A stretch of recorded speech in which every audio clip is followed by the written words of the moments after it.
என் உயிரினும் மேலான திராவிட மாடல் அப்படின்னா என்ன? திராவிட மாடல்ன்றது எல்லாருக்கும் எல்லாம் அப்படின்னு அர்த்தம். திராவிட மாடல் என்கிற ஒரு கட்டமைப்பின் மூலமாக தமிழ்நாடு எண்ணற்ற வளர்ச்சி பெற்றிருக்கு. முதல்ல விடியல் பயணம், பெண்களுக்கான கட்டணமில்லா பேருந்து சேவை. ஒரு இடத்துல இருந்து இன்னொரு இடத்துக்கு போகணும்னா யாரோட உதவியும் எங்களுக்கு தேவை கிடையாது. இப்போ எல்லாமே நம்ம தளபதி ஐயா கொடுத்திருக்க திட்டங்கள் மூலமா அது நல்லாவே நமக்கு தெரியுது. யாரையும் நம்பி இருக்க வேண்டியதில்லை. கொஞ்சம் இப்படி ஏற்றி விட்டுருப்பா, இருந்து கொஞ்சம் ஏற்றி விடுக்கண்ணே அப்படின்னு சொல்ல வேண்டிய அவசியமே இப்ப இல்ல. நாங்க எங்க இலவச பயணம் பண்ணிக்கிட்டு இருக்கோம் எங்களுடைய மகளிர் பேருந்துல.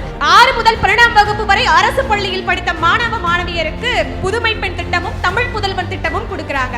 மாதந்தோறும் 1000 ரூபாய், 1 ரூபாய் 2 ரூபாய்ல 1000 ரூபாய் ஒரு வருஷத்துக்கு கிடையாது, ஒரு மாசத்துக்கு கொடுத்துட்டு இருக்காங்க. ஏதோ டிகிரி படிச்சோம் ஏதோ வேலை வாங்கணும்னு இருக்க கூடாது. தமிழ்நாட்டின் மாணவர்கள் தரமானவர்களாக இருக்க வேண்டும் என்று நான் முதல்வன் திட்டத்தை கொண்டு வந்தேன். அதன் வழி மாணவர்களை நடத்தி வருகிறார் எங்கள் தளபதி என்பது குறிப்பிட வேண்டிய ஒன்று.